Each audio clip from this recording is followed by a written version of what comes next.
Alors qu'on était dans cette vie misérable où on cherchait vraiment du secours, le Seigneur va se révéler à nous.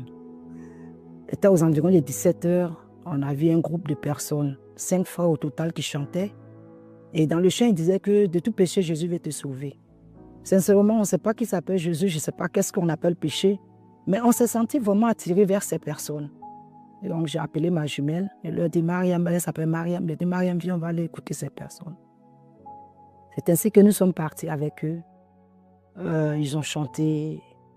Ils sont venus nous annoncer une bonne nouvelle que Jésus est mort pour nous et il est venu nous sauver.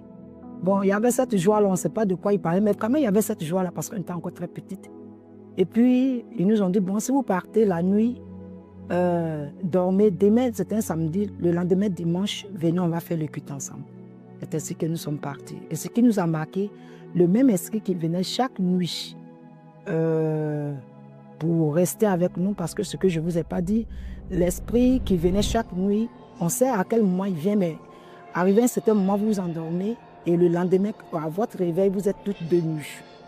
Donc cet esprit-là, à partir de 22 heures, il est là. Mais ce jour-là, ce qui nous a marqué, on a vu que jusqu'à 22 h, 23 h, minuit, l'esprit ne venait pas et on s'est endormi. Et on a fait, c'est comme un sommeil, ma jumelle et moi, et on faisait le même rêve. Et dans le rêve, on voit l'esprit qui vient et dit, mais vous êtes quittés où? On est arrivé, je suis venu, je ne vous ai pas trouvé. Pourtant, on était là. Et ma jumelle lui a dit, nous sommes allés à l'église. Et il s'est mis dans une colère, il dit, mais comment vous pouvez aller à l'église? Vous ne savez pas que c'est moi, je suis votre Dieu. Et il a commencé à nous poursuivre. Et pendant qu'il nous poursuivait, il voulait nous attraper et j'ai senti une main qui était, la paume d'une main qui était vers le ciel. Et la main s'est mise sous nos pieds et nous a soulevés. C'est comme ça qu'on a été délivrés de cet esprit. Et quand on s'est réveillé, j'ai dit à ma jumelle, mais attends, on allait partout, mon père allait avec nous partout. Il y a des potions qu'on nous donnait, on devait boire, on devait frotter. Mais quand on met ça, c'est comme si c'était du parfum, on a attiré plus les esprits. Mais aujourd'hui, on allait avec ces personnes, on allait trouver ces personnes, ils ont prié simplement. Et puis voilà que on vient se coucher, l'esprit n'est pas venu. C'est que ceux-là, ils sont dans le vrai. Et c'est comme ça qu'on est resté avec eux. Par la grâce de Dieu, on a fait une semaine, parce que c'était samedi, le samedi qui a suivi. On est allé dans un champ de manioc. Et ils ont commencé à prier, on a été baptisés, on était assez d'enfants, peut-être une vingtaine d'enfants. On a été tous baptisés du Saint-Esprit. On a parlé en langue, c'était intéressant. C'était une belle expérience. Et puis on est revenu. En temps, notre père était à San Pedro pour ça allait faire quelque chose là-bas.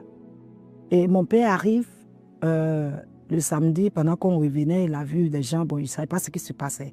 Et le dimanche, il entend des gens chanter parce que la cour où les frères habitaient n'était pas trop loin de chez nous. Il entend les gens chanter, il demande à son épouse, il dit, mais ça c'est quoi ça? Parce que je vous souligne que mon père a 3 femmes. Et il demande à la première, qu'est-ce que les gens sont en train de faire? Elle lui dit, voilà, en langue balinké, que c'est un nouveau Dieu qui est arrivé. Il a dit un nouveau Dieu. Ok. Et c'est comme ça, on est resté avec eux. On partait à chaque fois à l'église. À notre réveil, à notre retour, on nous frappe.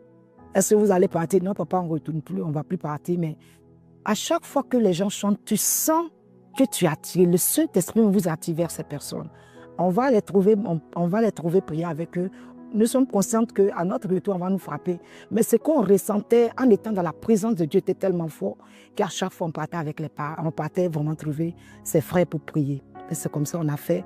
On est resté avec eux. 2 semaines après, mon père il s'est fâché contre ma jumelle, on ne sait pas pourquoi.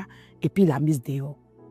Et le frère qui est venu avec l'évangile, parce qu'on était à l'assaut des palmes, donc le frère qui est venu travailler à l'assaut des palmes, qui a apporté l'évangile, voilà, on peut dire ça, qui a apporté l'évangile, lui, il a recueilli ma jumelle chez lui à la maison. Donc ma jumelle dormait chez lui et moi, j'étais à la maison. Et moi, je vais, parce qu'on était en classe d'examen, on était au CM2, moi, je vais au cours. Après, quand je trouve ma soeur, je lui dis un peu ce qu'on a fait à l'école. Et c'est ainsi qu'un samedi, à l'époque, on va à l'école les samedis matin, et puis dans l'après-midi, il n'y a pas cours. Donc, j'ai expliqué à ma jumelle ce qu'on avait vu en classe pour qu'elle aussi, vraiment, elle soit au parfum de la chose. Et pendant que je suis entrée parler à ma jumelle, voilà que mon père quitte au travail. Et il n'a rien dit, il avait les mains derrière, il est rentré dans la cour. Il est ressorti quelques minutes après. pendant qu'il venait vers nous, il a crié le nom de ma jumelle. Et quand on s'est tourné, on voulait le regarder, il a laissé partir un couteau. Un couteau vraiment bien pointu. Mais la main de Dieu s'est manifestée là. On était vraiment très nouveaux dans la foi. Hein. Nous étions très nouvelles dans la foi.